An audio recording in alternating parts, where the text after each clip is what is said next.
it's me. So today, as you can tell from the title, we're continuing our Jingle Dress Chronicles series. In this episode, we're going to be talking about mapping your rows and jingle spacing. Mapping out your cones is like 10% creativity and 90% math. So I hope you're ready. I want to point out that we are also talking about this now in the series because you apply your bias tape before you sew the dress together. Quick disclaimer that will be going in the beginning of every video. Jingle dress dancing is a closed practice only for Native peoples who are indigenous to the North American continent. If you are non-Native, you are welcome to watch these tutorials for entertainment or for education, but I do ask that you do not replicate a jingle dress dance or get into jingle dress dancing, as it is a closed practice.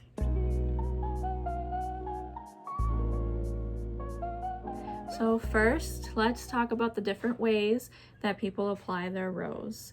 Some rows are straight across, some are pointed downward, some are pointed upward, some are zigzagged, some are diagonal, some are curved, some are scalloped, and some are just more unique to the dress.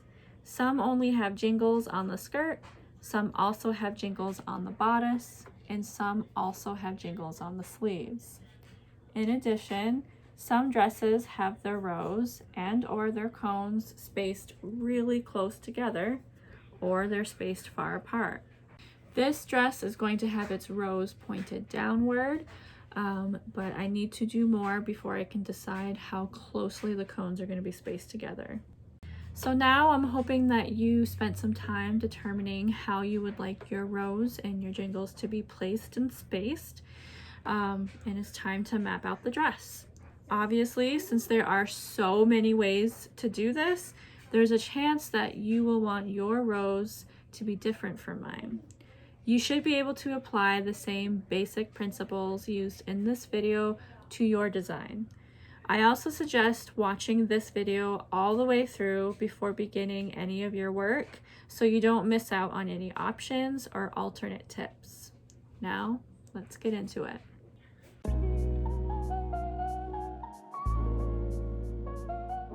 So the materials you're going to need for this video are your fabric and your lining, measuring tape and other measuring devices, chalk or other fabric marking tools, your fabric shears, your bias tape, both sizes, liquid glue such as tacky glue, your bodice area and skirt area measurements we took in part 3, and a couple cones that are going on the dress.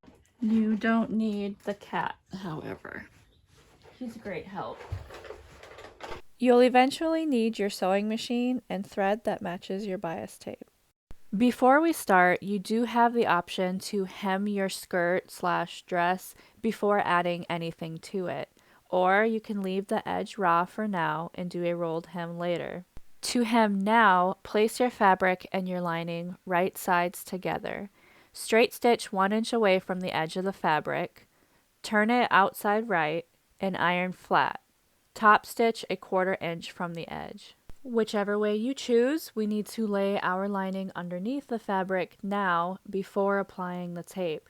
When we finally sew the tape onto the dress, we're going to stitch through both the outer fabric and the lining.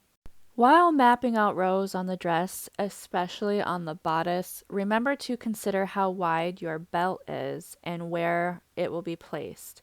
Mark the top and bottom of your belt once, so we always know where the belt area is. Then mark the rest of the belt area across the waist by measuring from the hem of the dress. For example, the bottom of her belt is 20 3/4 inches from the hem, and the top of her belt is almost 24 3/4 inches from the hem. I'm marking these points so I don't accidentally add bias tape under the belt. If you didn't hem yet, you should also mark the hem allowance for the same reason we just marked for the belt area. We don't want to forget that the bottom inch of the skirt is going to be gone after we hem it. Next is figuring out what sort of spacing you would like between the rows. It's helpful to dig out a couple cones so you can reference size. You can have a large space between rows so that the fabric is visible between the bottom of the cone and the row below. Line up the row below with the bottom of the cone, or let the cone slightly overlap the row below. When you find a row spacing that you like, measure the size of that space so you can make sure your rows are evenly spaced. Then add the width of your bias tape to this measurement. For example, if your tapes were 3 inches apart and your bias tape is a 1/2 inch wide, your row spacing measurement is 3.5 inches. Next is figuring out how many rows can fit in your skirt area and or your bodice area. I'm counting how many times the row spacing measurement fits along the side of the skirt. If you wanted more rows but they don't fit in your skirt area, you'll have to either make the rows closer or have fewer rows. On the other hand, if you wanted, say, 5 rows, but because of the row spacing, there's enough room for 7 rows, you can either add more rows or move the spacing further apart. Or you can even add applique, ribbon, or other designs in the empty space. If you do end up changing the row spacing, don't forget to take a new measurement. Now, if you're designing your rows anything but straight, you need to also determine where you would like certain points to be. The rows on this dress are going to point downward, so I need to decide where the lowest point of each row will be. Remember that deciding how deep the lowest point of the rows is influenced by how much room there is before you reach the hem of the skirt. The same is true for the belt of the dress if you're working upward. Finding the lowest point is also influenced by how you want the lowest jingle to hang off the dress. Do you want the entire jingle to be backed by the dress, or is it okay for the jingle to dangle below the hem either slightly or all the way? Don't forget to consider the 1-inch hem allowance. Now that we've made all these decisions, it's time to place where they go. I want to begin with the bottom part of the bottom row. I want this point to be in the middle of the skirt. A quick tip, let's see. A quick tip for measuring the middle of the skirt. A quick tip for measuring the middle of the skirt is to take the measurement and then fold it in half.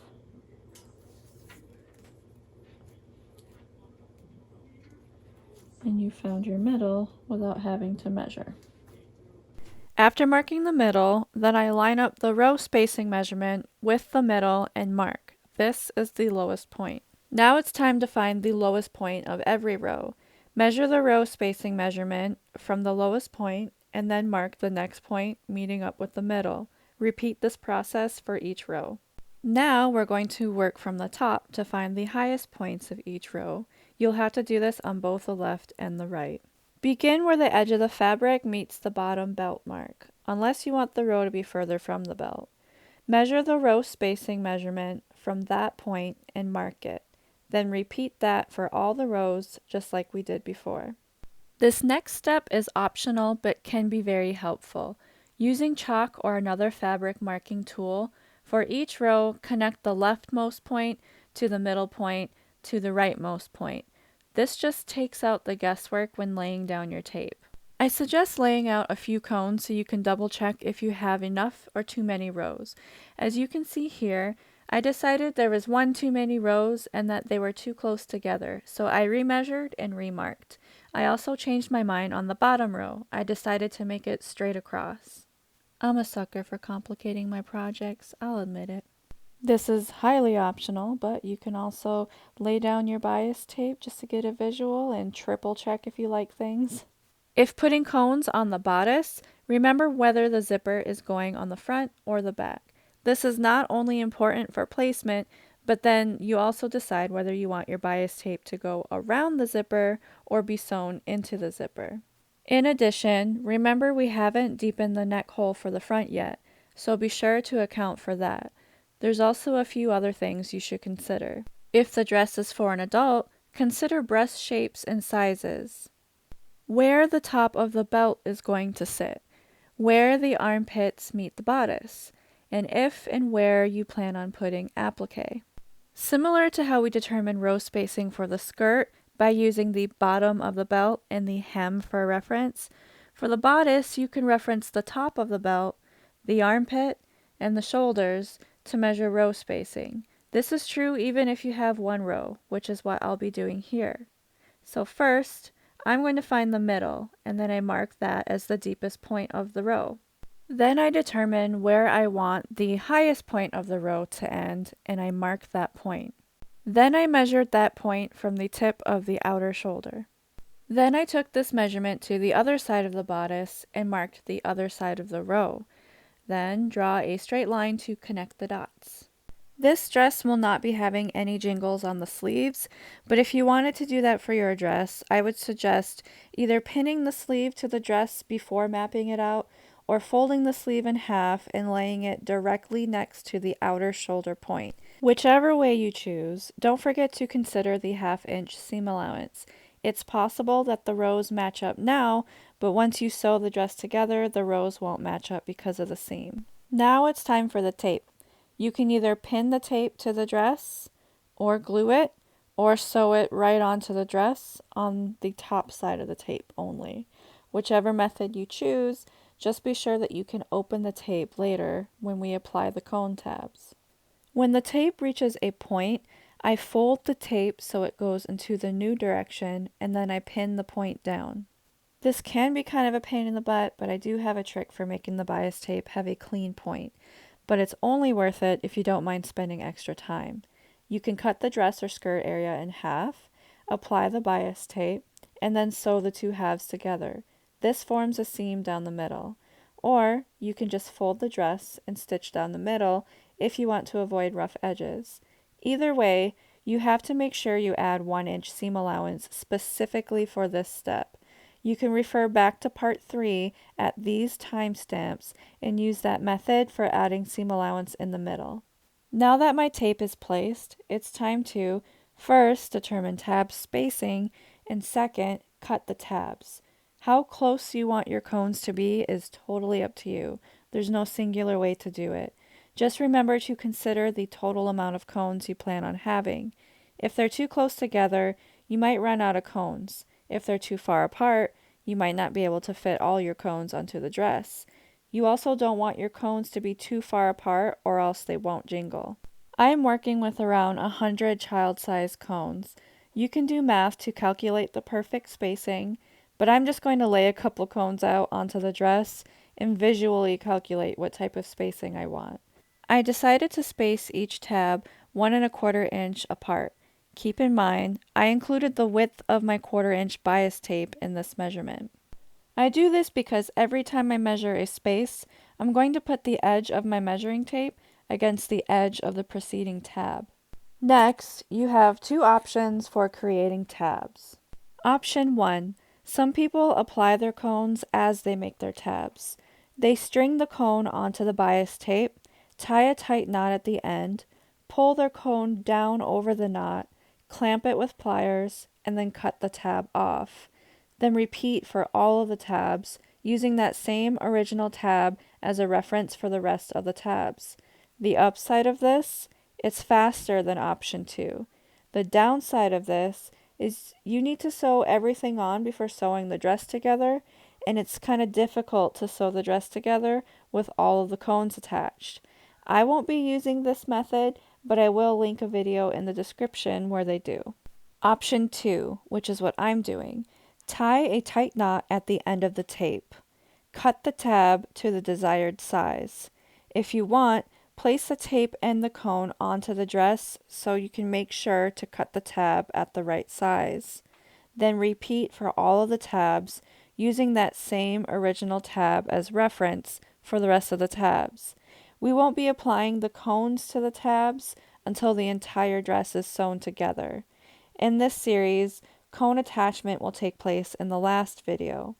This option is often what I see craft workers who sell dresses do.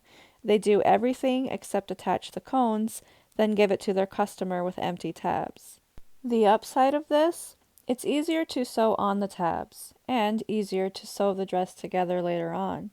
The downside of this, it takes longer and more effort to attach the cones.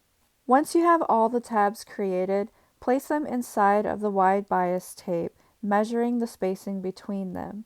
You can either glue them onto their spots and then sew them on, or you can go straight to sewing them on, measuring the spacing as you stitch. The second method is what I'm going to do. Laying your dress flat and visually spacing the tabs also works if you don't want to glue or measure.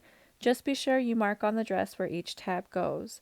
A note on tabs near the seams later. But I want to show you one more thing before you sew. Making sure your rows match up on the side seams. You can either rely on your measurements to make sure they match up, or you can lay one side of the dress on top of the other, lining up the hems, and use the completed side of the dress as a reference for the second set of rows. I am marking the points on the left and right sides of the dress. I ended up measuring for the middle because you can't trace the middle, but I didn't realize at the time of filming that I could have folded the dress in half so the middle is on the edge and available for reference. But now you know that you have that option.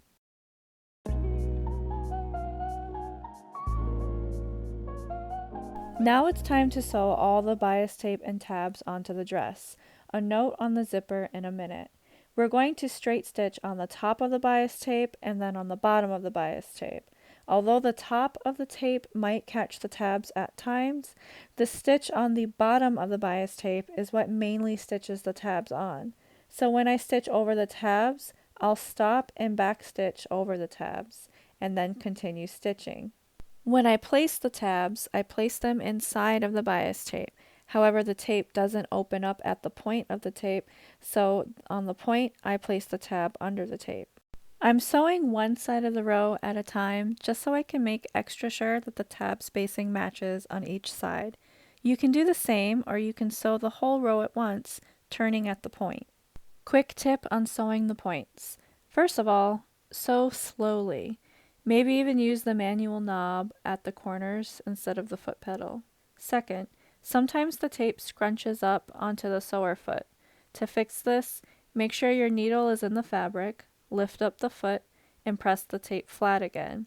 When you reach the point, make sure the needle is in and lift up the foot again, turn the fabric, put the foot back down, and now you can sew in the new direction.